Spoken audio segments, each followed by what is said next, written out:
Vamos orar. Pai Celestial, neste momento em que vamos refletir na Tua Palavra, pedimos a direção do alto, pedimos a iluminação do Teu Espírito Santo.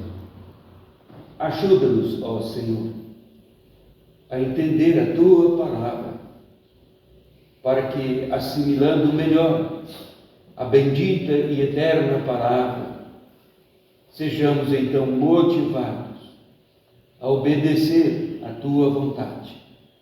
Guia-nos nestes momentos tão sublimes de culto e estudo da Tua Palavra. Oramos também em favor das crianças que agora reunidas em classe estão também recebendo o ensino da Tua Palavra. Abençoe os jovens que estão ministrando a Palavra para as crianças, e que elas possam aprenderem e que estes jovens também estejam sob a Tua iluminação, a Tua direção, e as crianças cresçam no conhecimento da Tua graça.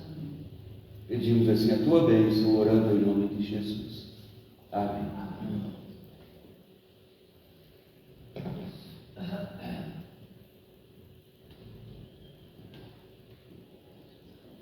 Irmãos, a pessoa de Cristo sempre foi um alvo de especulações.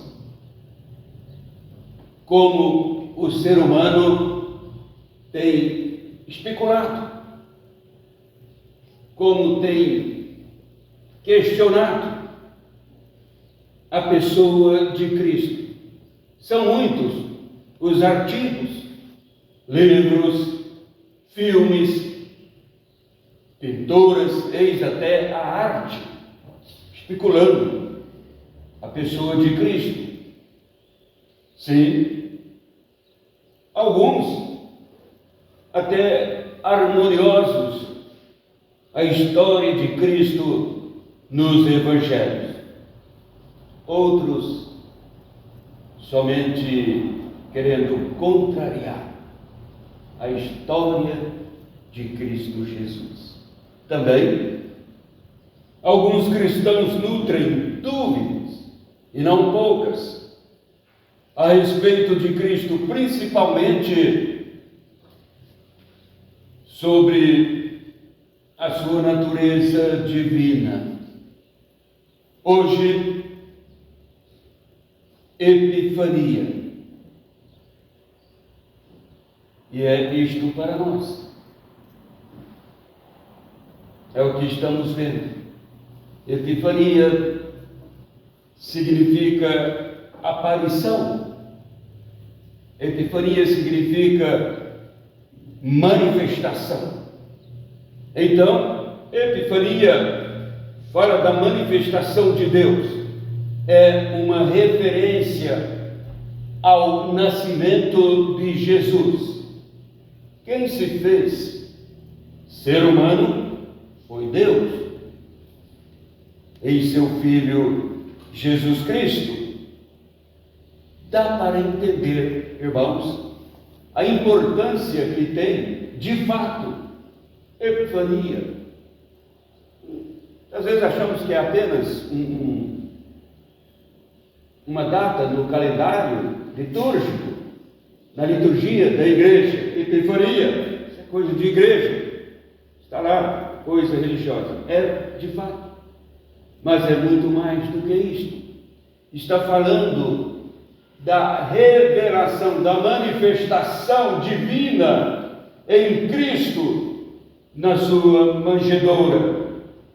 É assim que podemos ver Deus se manifestando em Cristo. Não há verdadeiro interesse para todos os cristãos hoje em saber se Cristo é Deus ou não é Deus. Acham que Deus não se importa tanto assim em nosso conhecimento ou em nosso interesse por Ele. Muitos cristãos pensam que Deus não está se importando se nós o conhecemos bem, ou se a nossa visão sobre Ele é torcida, muitos não se importam com isso. É notado até o mundo cristão hoje, de fato, está seguindo por vias erradas. O cristão quer somente saber o que Cristo pode fazer por ele, dando os benefícios que sustentam situações no mundo atual. Parece-nos que ter então informação apenas que Jesus veio e é o Salvador da humanidade, para muitos está bom, está bem demais. Temos no mundo atual, então, uma igreja, mas uma igreja um tanto morosa para estudar as Escrituras.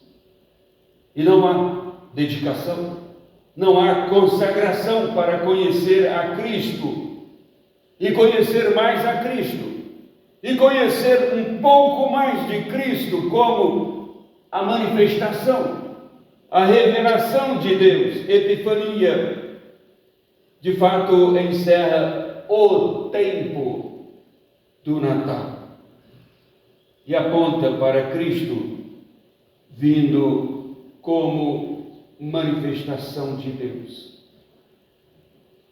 Se cremos em Cristo, meus irmãos, devemos confessar todos os dias, confessar que é Deus.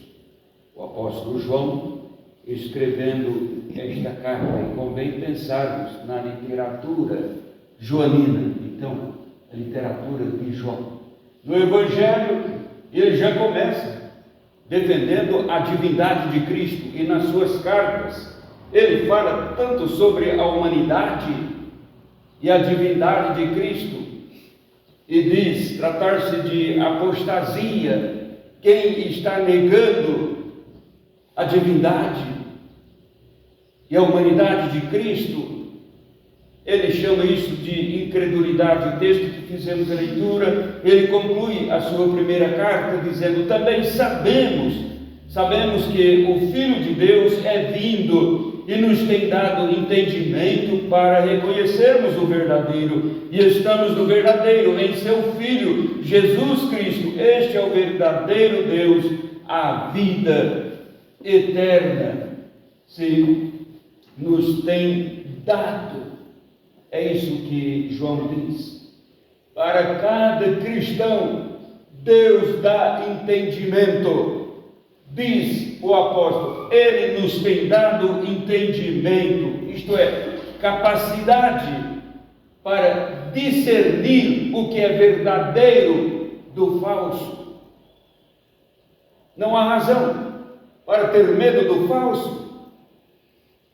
Deus nos deu, ao confessá-lo como Senhor da nossa vida, o entendimento para discernirmos a verdade da mentira.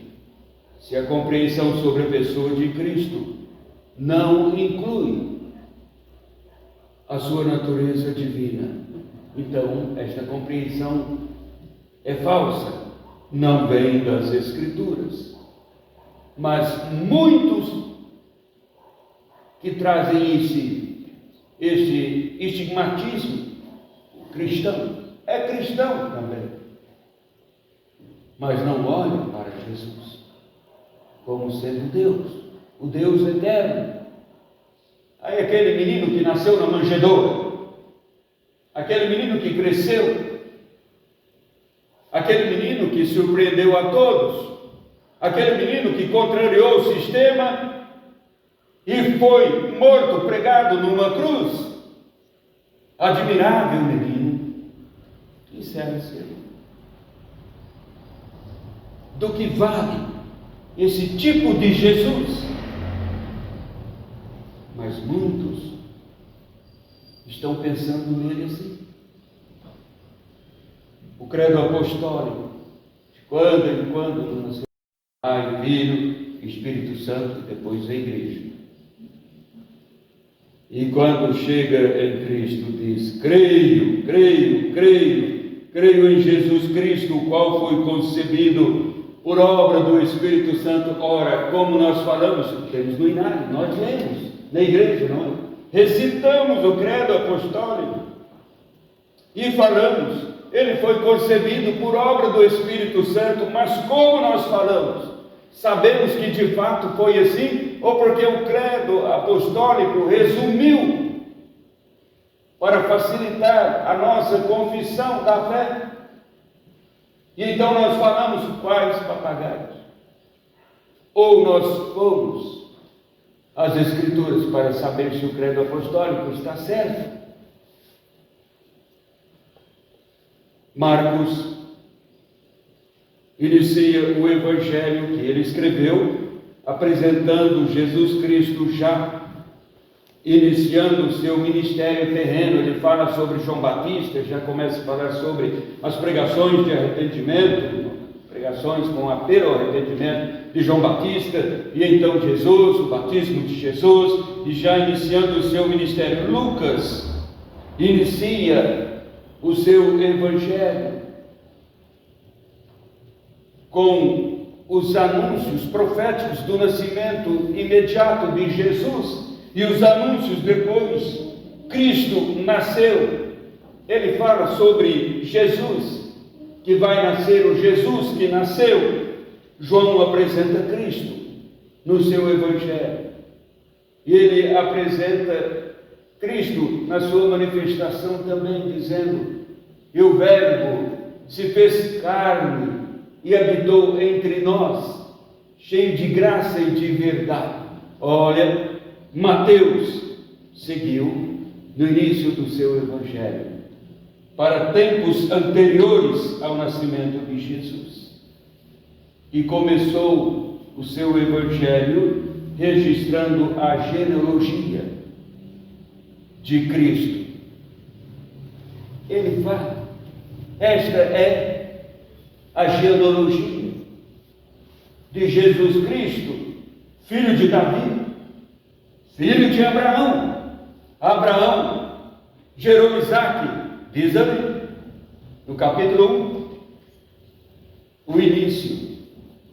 Abraão gerou Isaque, Isaque gerou Jacó, Jacó gerou Judá, não José.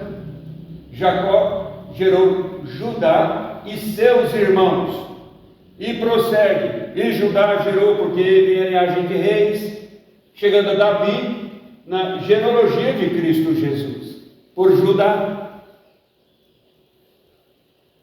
Só que, irmãos, um fato impressionante com a divindade de Cristo é bem destacado ali em Mateus, nessa sua genealogia. Pouco notamos, mas no verso 15 e 16, depois de ele falar dos patriarcas, então fulano gerou fulano, fulano gerou fulano, fulano gerou fulano, o pai gerou um filho, o pai gerou um filho, e assim por diante. Vem aquela lista de gerações, em 3 grupos, me parece, de gerações são desdobradas ali no início de Mateus. E chega no verso 15 para o 16. Há uma diferença. Qual? Ele diz, no verso 16, diferente do verso 2, Jacó. Esse Jacó é outro, não é o Jacó. No verso 16, o Jacó, ele diz: Jacó gerou José.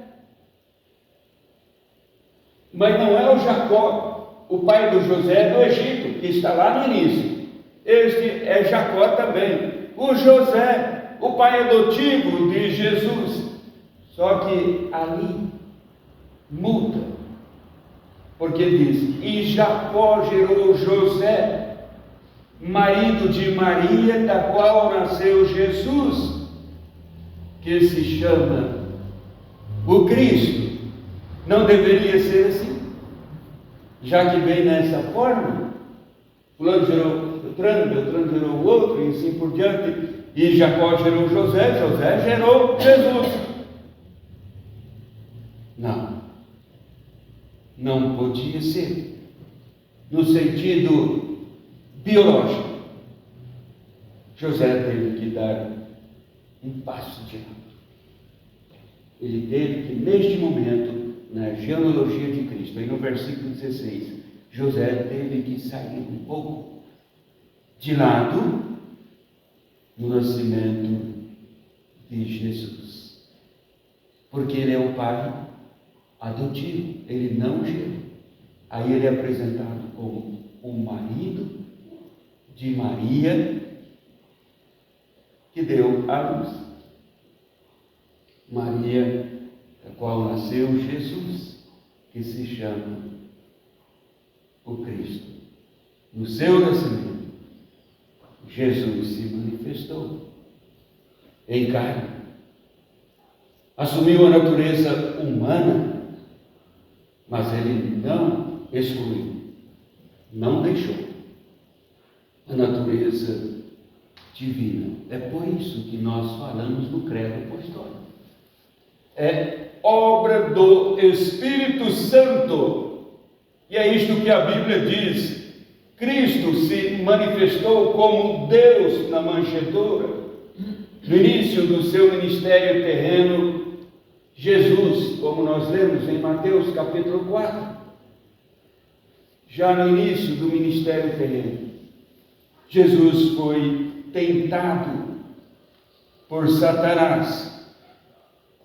E chegando no final da tentação, Satanás falou com Jesus: olha, tudo isso eu vou te dar, se prostrado, falou para Jesus, sabia que estava falando com Deus.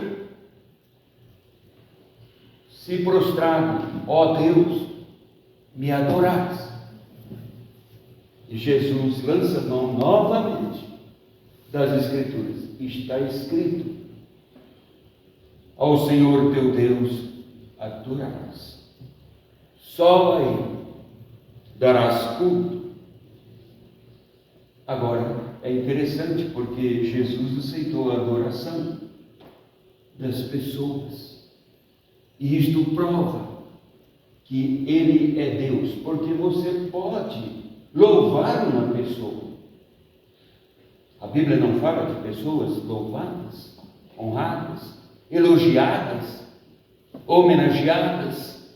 Você pode homenagear uma pessoa com louvores. O que você não pode é adorar. Isso.